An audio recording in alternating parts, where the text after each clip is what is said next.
At 2,200 hours on April 13, 1945, Corporal Leo Major lay chest deep in a drainage ditch outside the Dutch city of Zwolle. Rainwater soaked his uniform. Mud clung to his elbows.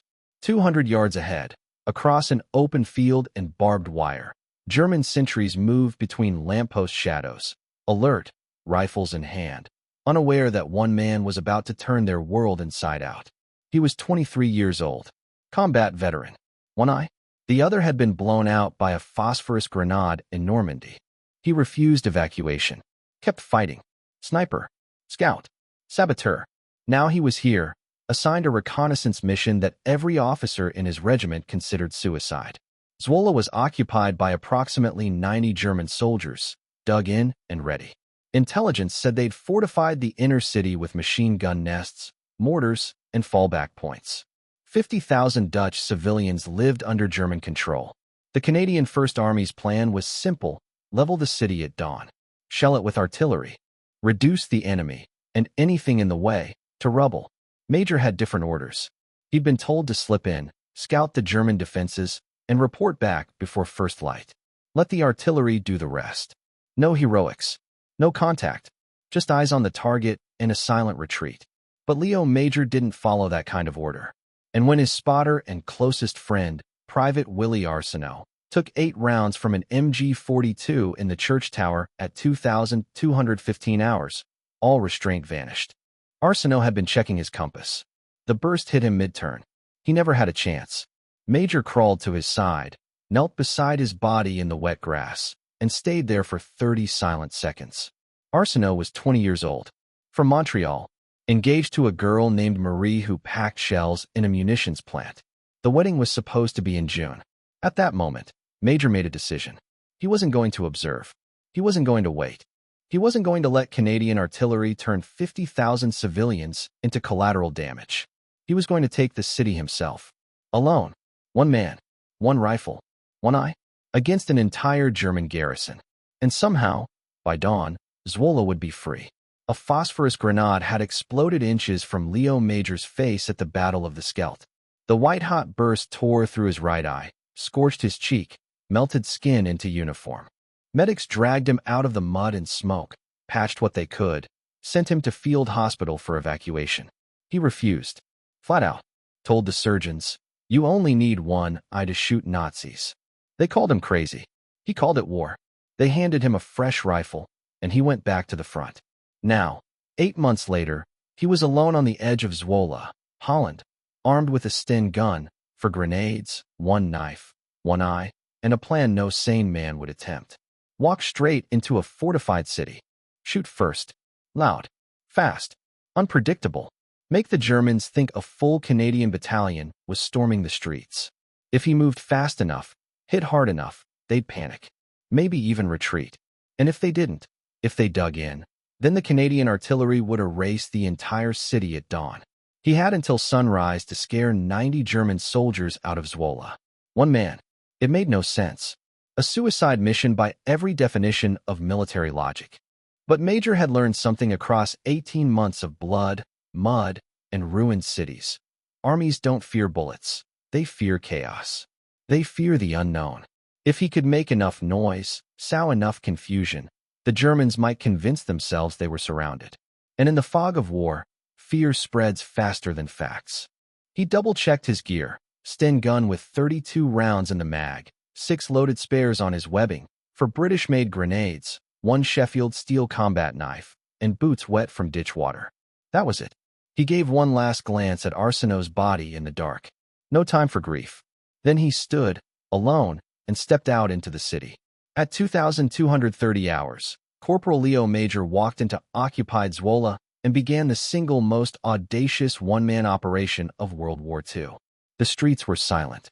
The kind of silence that sits on your chest. No voices, no footsteps, just the hum of distant generators and the low burn of coal smoke drifting from somewhere deep inside the city. Stone buildings loomed like tombs. Narrow medieval alleys stretched into blackness. Zwolle was built for defense, canals, choke points, towers. A perfect place for an ambush. One wrong step and he'd die without ever seeing the muzzle flash. But his only advantage was time. and surprise. The Germans didn't know he was there. At 2,245 hours, he made his first move. A supply post sat at the edge of Devinerstraat. 2 guards leaned against the doorway, smoking, rifles slung casual. Major raised his sten, breathed once, and fired 3 short bursts from 40 yards. Both men dropped. Before their bodies hit the stone, he sprinted forward and lobbed a grenade through the depot window. The explosion lit up the block. Ammunition inside started cooking off, pops and cracks like firecrackers, then heavier thumps, mortar rounds, maybe a machine gun belt. Shards of glass rained into the street. Major didn't wait. He ran, 3 blocks north, stopped at an empty corner, and fired his sten into the air. Short, sharp bursts, just enough to sound like a firefight. Then he spotted a parked German truck outside what looked like a small HQ. He pulled another grenade, yanked the pin, and hurled it under the chassis. The fuel tank exploded like thunder. Flames shot 30 feet high. Light flooded the street. Shadows twisted on brick walls. Somewhere in the city, a German officer was screaming orders. But orders meant nothing in chaos. Major ran again. That was the key. Movement. Never give the enemy a location. Never give them a silhouette to shoot. He became noise, a ghost slipping through alleys, lighting fires, sowing panic. He was everywhere and nowhere. A one-man battalion. And the Germans were about to break. Never let them get a fix on you. That was the plan. Hit from the east, vanish into shadow, reappear from the north. Fire from the north, double back west. Keep them guessing. Keep them spinning. Let panic do the work. By 2300 hours, Leo Major had hit 6 German positions, 2 supply depots, 1 command post, 3 machine gun nests. He'd used maybe 80 rounds. Thrown all 4 grenades. Killed a dozen Germans, maybe more. The rest weren't dead, they were confused. And confusion was louder than any rifle. The city was coming apart. German troops were yelling in the streets, firing into the dark, setting up makeshift barricades with no idea where the attack was coming from. Gunfire echoed between stone walls like it was coming from every direction. Officers screamed for discipline, told their men to hold the line, but there was no line. There was no enemy formation. Just smoke, flames, noise, and the terrible feeling of being surrounded. They didn't know it was just one man. Major ducked behind a stack of barrels in an alley near the town square. He slapped a fresh mag into his sten. 3 left. 2 grenades. He'd been in the city less than half an hour. Fired less than 100 rounds. And the Germans were already shooting at ghosts. But it wasn't over. He'd only cleared maybe a third of Zwolle. Plenty of German units still holding back, still waiting for orders. Plenty of officers still trying to hold the line. And as long as they believed they had control, they'd dig in. The Canadians would wake up, fire the artillery, and everything, including the civilians, would burn. He needed to shatter that control. Break it in half. Something big. Something terrifying. Then he saw it. Gestapo headquarters. 3 stories of Nazi authority. Stone facade. Iron gates. Red flags with black swastikas fluttering like open wounds in the windows. Spotlights lit the building front. 2 staff cars parked out front. Lights on in every window. The center of German command in Zwolle. This was it. The brain. The heart. The nerve center. If he could hit it, loud and hard. Make them think the command structure was collapsing, the rest of the city might fold with it. Major checked his ammo. 23 rounds. 2 grenades. 1 eye? He started moving. Stuck to the alleys, stayed low. His boots silent on wet stone. His breath shallow. Got within 40 yards of the building when he heard it. Dogs. Not barking at random. Tracking. Low, guttural snarls followed by handlers shouting orders in sharp German. Closer than he liked. 2 dogs at least. Trained to hunt. Built for blood. They had his scent. Major looked left. Nothing but a brick wall. Looked right, an open canal. No time. 90 seconds, maybe less, before the dogs reached his position. He had to make a decision. Fight the dogs and blow the whole approach. Or move faster, hit the building before the Germans knew where he was. He chose speed. He ran, low and fast toward the nearest building. A bakery, windows dark, door locked. No time for subtlety. He raised the sten, smashed the front glass with the butt. The window exploded in a shatter of jagged shards. He climbed through, felt a sharp slice on his palm. Glass, deep and fast. Blood started running, warm and slicked down his left hand. No time to bandage. No time to think. Outside, the dogs were on him. Claws on stone, guttural barking, a chorus of chaos. Flashlights cut through the shattered storefront. German voices yelling, "Halt! Hand hock!" Orders to surrender, promises they wouldn't shoot. He didn't believe them. Didn't stop. He slipped deeper into the bakery, through flour-dusted counters and abandoned shelves, past an overturned crate of hardtack. Found the rear door. Cracked it open. Alleyway. Empty. He ducked out, moved west, the sound of dogs still behind him. Closer now, just seconds behind. He vaulted a fence, slid under a clothesline, ran through another alley, hopped onto a low rooftop and scrambled across ceramic tiles slick with night dew. Below, flashlights bobbed like will-o'-the-wisps through the maze of narrow streets. The dogs never lost him. He could hear their breathing now. Wet, heavy, relentless. The kind of breathing you only hear when you're prey. The handlers stayed just behind, shouting orders, coaxing the dogs forward, yelling promises he didn't care to understand. 10 seconds of stillness, and he'd be dead. At 2,330 hours, he reached a canal, 20 feet wide. Too far to jump. Black water rippling with moonlight. The last bridge had been 2 blocks back, and he'd never make it.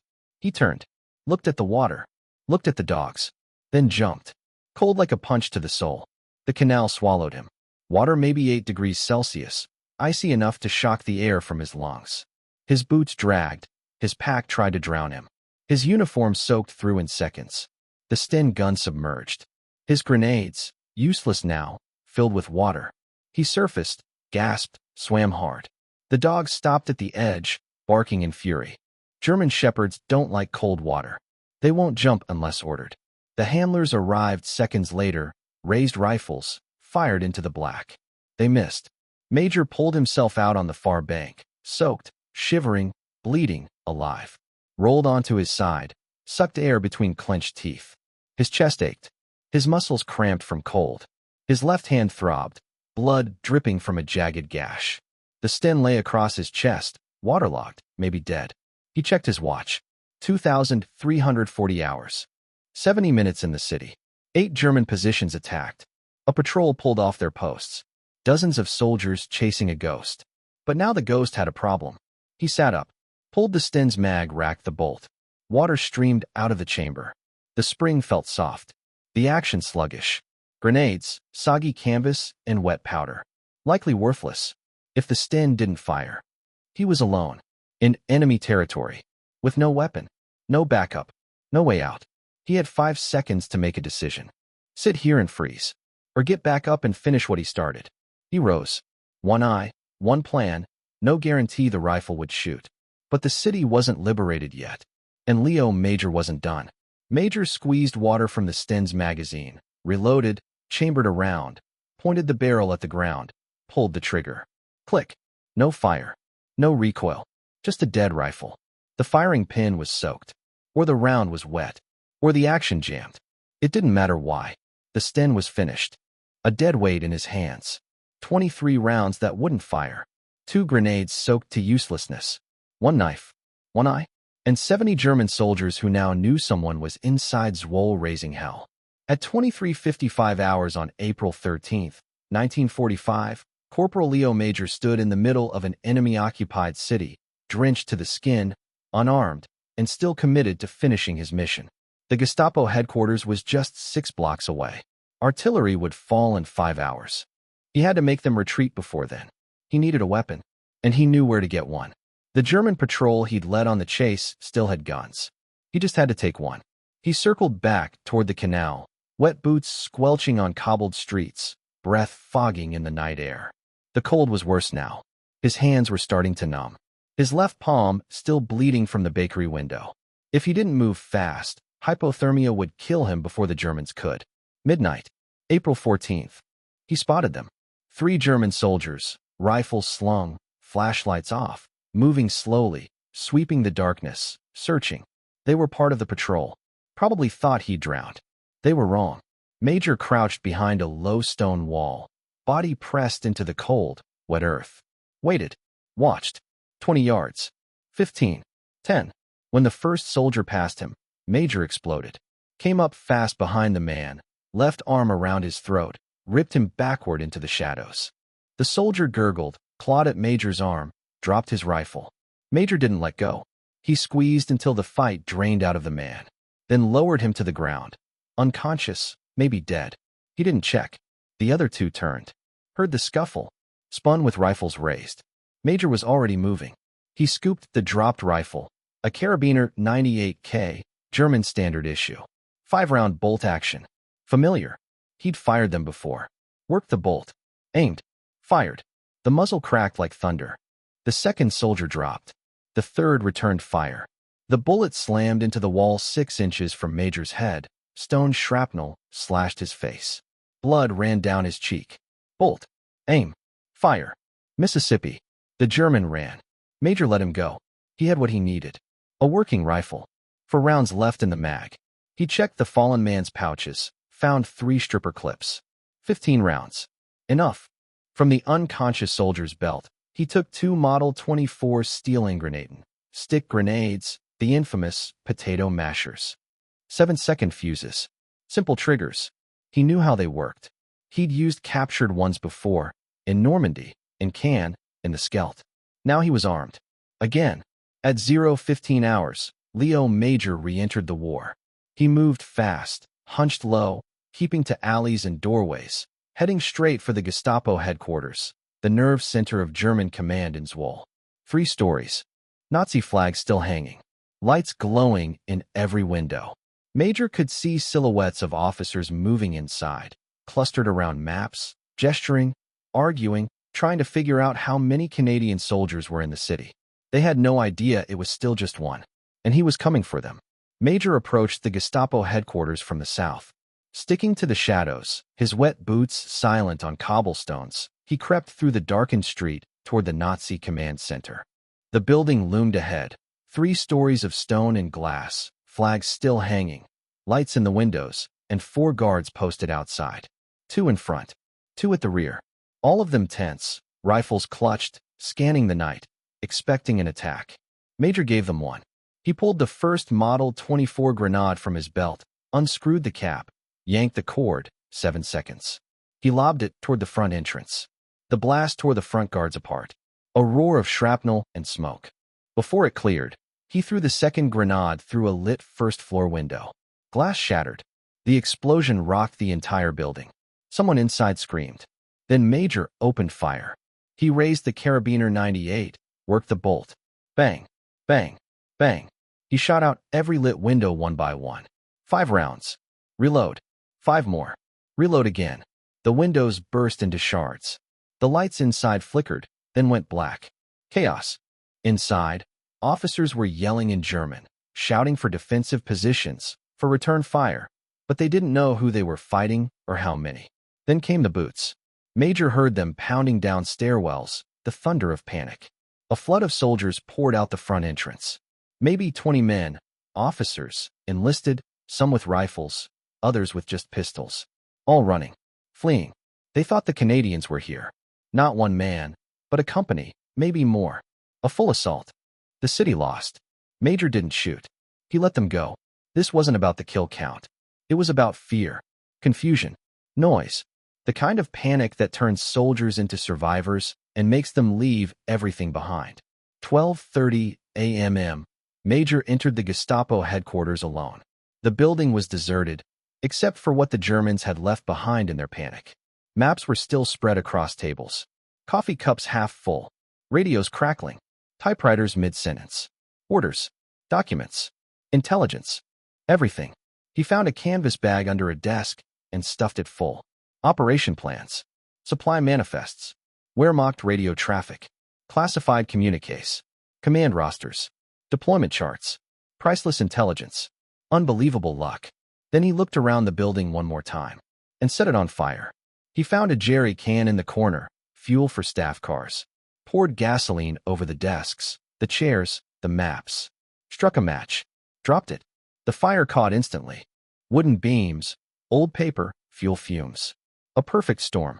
Within 3 minutes, the first floor was a furnace. By 5 minutes, flames were reaching the second story. As he stepped back outside, the entire building was glowing orange, fire curling out of shattered windows. The Gestapo headquarters burned for 2 hours. The smoke rose high above Zwolle, visible for miles. To every German soldier still in the city, the meaning was unmistakable. The command center was gone.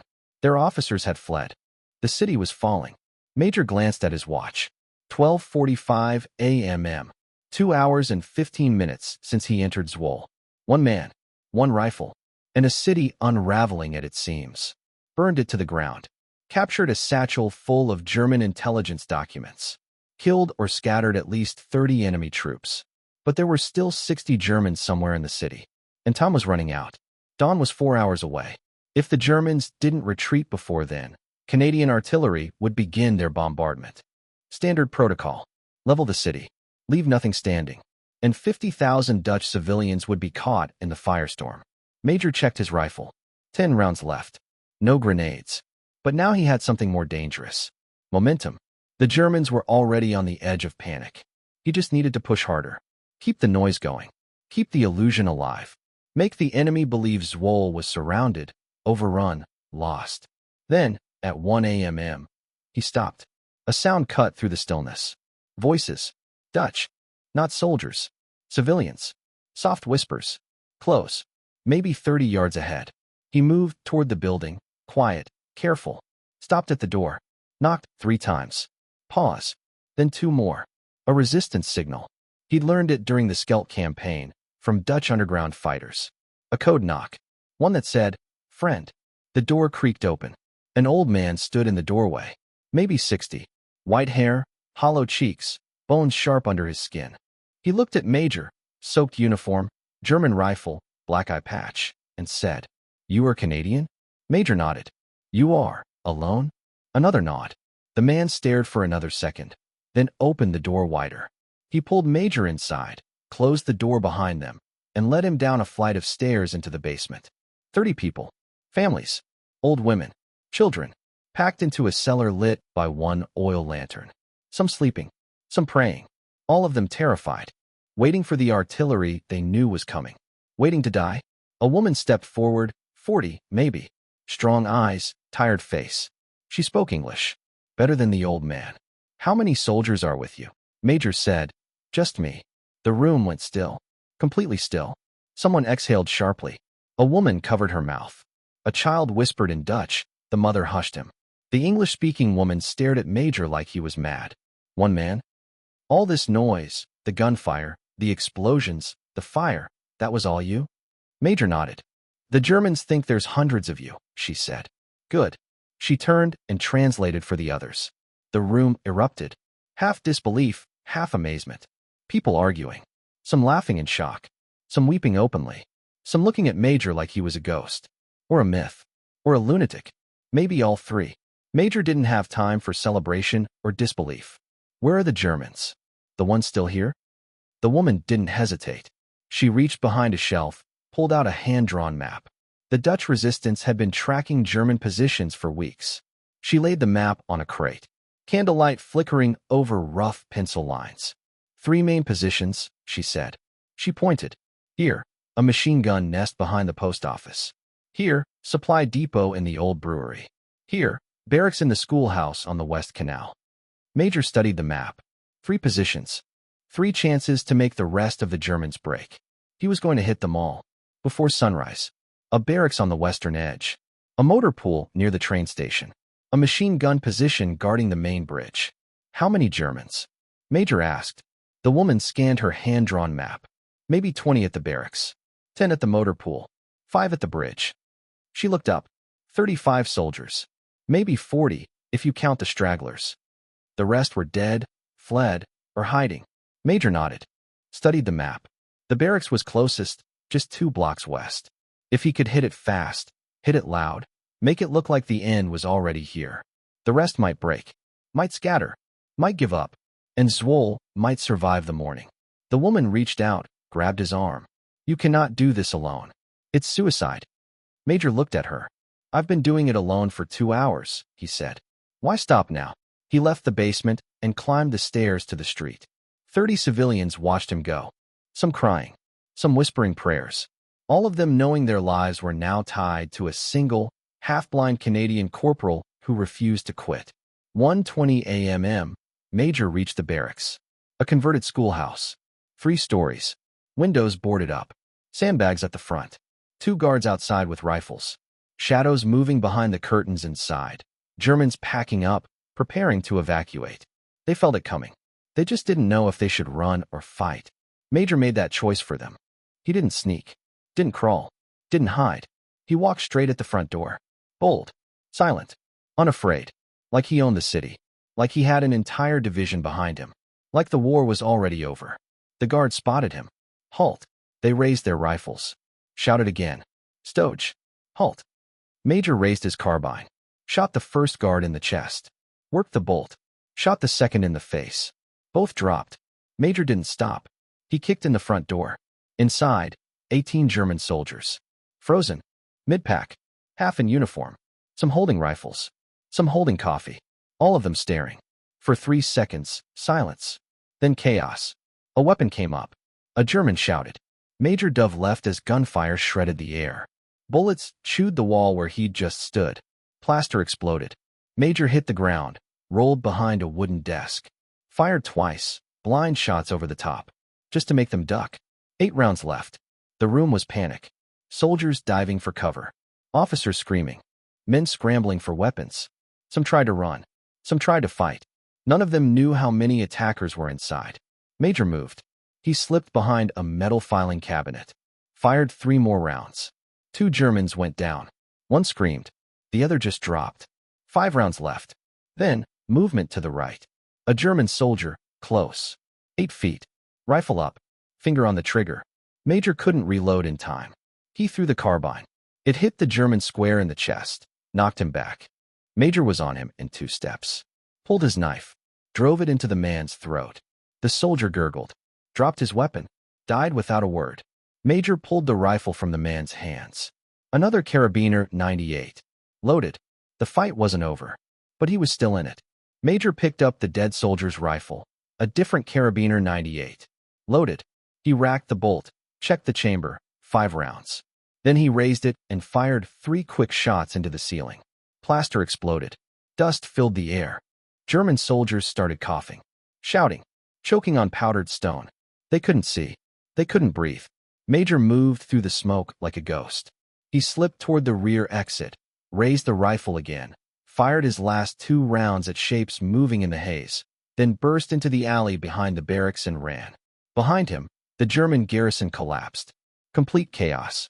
Soldiers pouring out of every exit, jumping from windows, pushing through side doors, sprinting into the dark. Some with rifles. Some with nothing but boots and fear. All of them running. Major crouched behind a wall and counted them. 12, 14, 16. That was most of them. The largest enemy force left in the city, broken, running west, toward the front lines, away from Zwolle, away from the ghost soldier who'd turned their city into a war zone. 1:40 a.m. Major stood outside the smoldering barracks, one hand on the wall to steady himself. No ammunition. No rifle. No grenades. Just his knife and the wet uniform on his back. But it didn't matter. He'd done it. He'd shattered the German defense. Made them believe the entire Canadian First Army was inside the city. He looked at his watch. 3 hours until dawn. 3 hours until the Canadian artillery started firing. 3 hours to finish the job. 2 positions left. The motor pool. And the bridge. But first, he needed ammo. Major slipped back into the barracks. Empty now. Quiet. Gear everywhere. Rifles, helmets, rucksacks, half-eaten food, boots without feet in them. The Germans had fled so fast they'd left their war behind. Major moved quickly, gathering what he needed. He found an MP40, German standard submachine gun, 32-round magazine, 3 spare mags, 2 more stick grenades, a canteen, still half full, some stale bread from a soldier's pack. He sat on the floor and ate. First food in 12 hours. He drank the water, reloaded his mags, checked the action on the MP40. Grenades secure. Knife ready.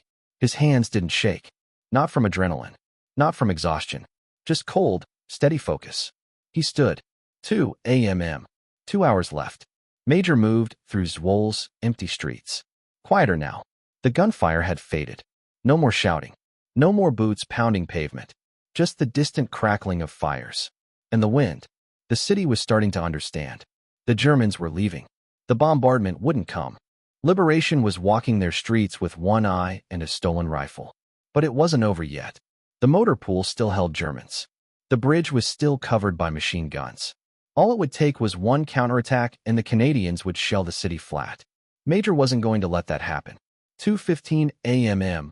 Major reached the motor pool. A fence compound. 6 trucks. 2 motorcycles. For guards out front, cigarettes glowing in the dark, faces lit by the burning skyline. Watching the city fall apart. Major didn't wait. He stepped out of the shadows and opened fire from 50 yards. Full automatic. 32 rounds in 4 seconds. The MP-40 roared. The muzzle flash lit the street. One guard dropped. The others scattered. The motor pool was his. Major reloaded. Slapped a fresh magazine into the MP-40. The firelight from the motor pool lit the street in flickering gold. Shadows danced across the cobblestones. He walked straight toward the compound gates. No hesitation. He pulled the pin on one of the stick grenades and lobbed it over the fence. It landed beside a fuel truck. The explosion was biblical. The fuel tank detonated with a crack that shook windows for blocks. A fireball erupted, 30 feet into the sky. The heat hit Major's face like a blast furnace. He backed off instinctively as flames engulfed the vehicle. Then another truck went up. Then another. Chain reaction. The entire motor pool, trucks, motorcycles, ammo crates, became an inferno. Fuel tanks exploded in sequence. Rivets popped like gunshots. Tires disintegrated in molten rubber. Ammunition cooked off in wild bursts. The motor pool fired its own death throws into the sky. Black smoke rose like a signal flare. It could be seen for miles. Every German soldier left in Zwolle, in a cellar, behind sandbags, in a crumbling barracks, saw that column of smoke and knew. There was no escape now. No trucks. No reinforcements. No retreat. 2:30 a.m. April 14th, 1945. Corporal Leo Major had been inside Zwolle for 4 hours. In that time he had destroyed the Gestapo headquarters, scattered the main barracks, burned the motor pool to the ground, killed or driven off more than 60 enemy soldiers. One eye, one man, one night, one last target left. The bridge. 5 German soldiers. 1 machine gun. The last German position in the city. But before he could move, something happened. A figure stepped out of the shadows. Hands raised. A German officer, captain's insignia, maybe 35 years old. No helmet. No weapon. Just a sidearm holster with the flap unbuttoned, empty. Behind him, 8 more German soldiers. Also unarmed. Also walking, slowly, hands above their heads. Major raised his MP-40 and leveled it at the officer's chest. Stop. The officer obeyed. He paused 10 feet away. He spoke in stiff, accented English. We surrender the city. All of it. We surrender to you. Major didn't lower his weapon. How many soldiers left? The officer glanced back. 14. At the bridge. They will also surrender. I give you my word. Major's voice was flat. Your word doesn't mean much right now. The officer nodded solemnly. I understand. But we know we cannot win. You have too many soldiers. Too much support. We have been fighting all night, and you keep coming. We are surrounded. We are defeated. Major didn't correct him.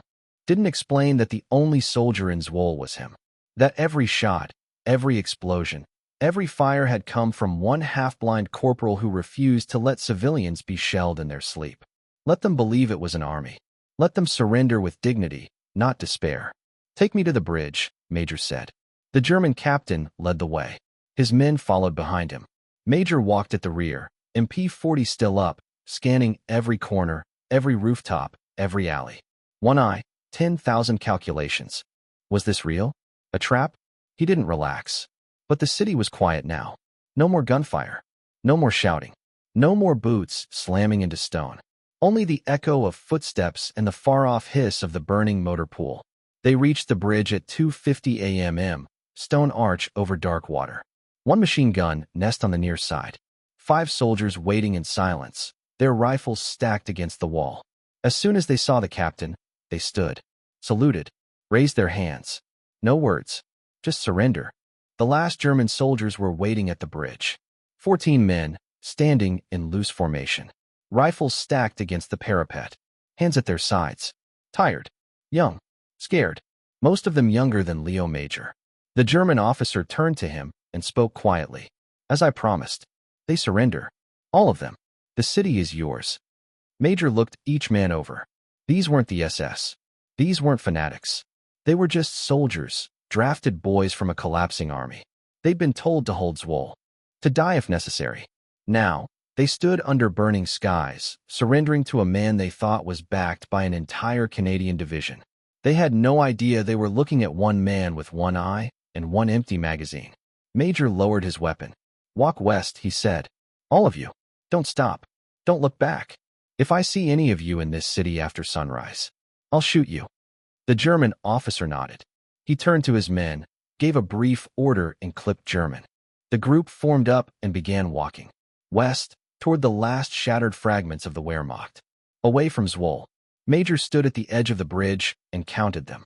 23 German soldiers, the final enemy presence in the city, disappearing into the darkness. No final gunfight. No glory. Just boots fading into silence. Behind him, a city of 50,000 civilians, still alive, still standing. Zwolle had been saved. No artillery needed. No rubble. No mass graves. At 3:15 a.m. April 14th, 1945, Corporal Leo Major stood alone on a stone bridge in a medieval Dutch city he had just liberated single-handedly. Smoke drifted behind him. Fires flickered in broken windows. Empty rifles littered the streets. The evidence of 4 hours and 45 minutes of chaos, violence, and courage. He had done it. Stopped the bombardment. Freed the city. Refused to let Zwolle die. And now his legs gave out. He sat down on the bridge. Hard. His knees wouldn't hold him anymore. The adrenaline drained from his body. Cold hit him again. His uniform still soaked from the canal. His fingers raw. His eye patch stiff with dried blood. He was filthy. Exhausted. Alive. He checked his watch. 3 hours until sunrise. 3 hours until Canadian artillery would open fire. Unless someone told them not to. He needed to go. He needed to report back. But first, just 1 minute. 1 breath. 1 moment to stop shaking. He sat back against the stone. Closed his one good eye. The MP40 still in his lap. The fires behind him burned down. The wind carried the smoke away. At 3:30 a.m., Corporal Leo Major fell asleep on a bridge in Zwolle, wearing a soaked uniform, clutching a stolen German weapon, missing one eye. The most unlikely liberator in the history of World War II. When he woke up 40 minutes later, they were standing over him. Dozens of them. Dutch resistance fighters. Farmers, factory workers, teachers, students, men and women who had fought in secret for years. Now they stood in silence, looking down at him. At the corporal who had saved their city. And they were crying. They helped him up, wrapped him in blankets, gave him dry clothes, fed him bread and coffee, and listened. They asked no questions at first. They had seen it for themselves. The explosions, the fire, the German soldiers running, the confusion. They had believed an army was attacking. And now they knew the truth. It was just one man. Old men from the resistance lined up to shake his hand. Women who had hidden in basements while gunfire echoed through the streets kissed his cheeks with tears in their eyes. They didn't see a soldier. They saw the man who saved their city. Zwolle named a street after him, Leo Majorland, a permanent monument to the one-eyed Canadian corporal who turned an entire war upside down in a single night. Leo Major passed away on October 12, 2008, in Montreal. He was 87 years old. He lived 63 years after the night. He walked alone into an occupied city and made the impossible happen. 63 years as the man who proved that courage doesn't require 2 eyes or a battalion of men. Just the will to keep moving forward when no one else will. His medals are displayed at the Canadian War Museum in Ottawa. Next to them, a citation that reads like fiction. 1 soldier, 1 night, 1 city saved, 93 enemy soldiers defeated, 50,000 civilians spared. The most improbable liberation of the Second World War. To this day, the people of Zwolle remember. Every April 14th, they gather on Leo Majorland with candles in hand. They tell their children the story of a Canadian corporal with an eye patch who walked into their city and refused to leave until every German was gone. The man who stopped an artillery bombardment, who fought with fire, shadows, and audacity. The man with one eye, who saw what needed to be done when no one else did. Because sometimes, history isn't made by armies. It's made by one person who decides, this city will not fall. The Germans never understood what happened. The Dutch never forgot. And the world will always remember the night Corporal Leo Major proved that one man was enough.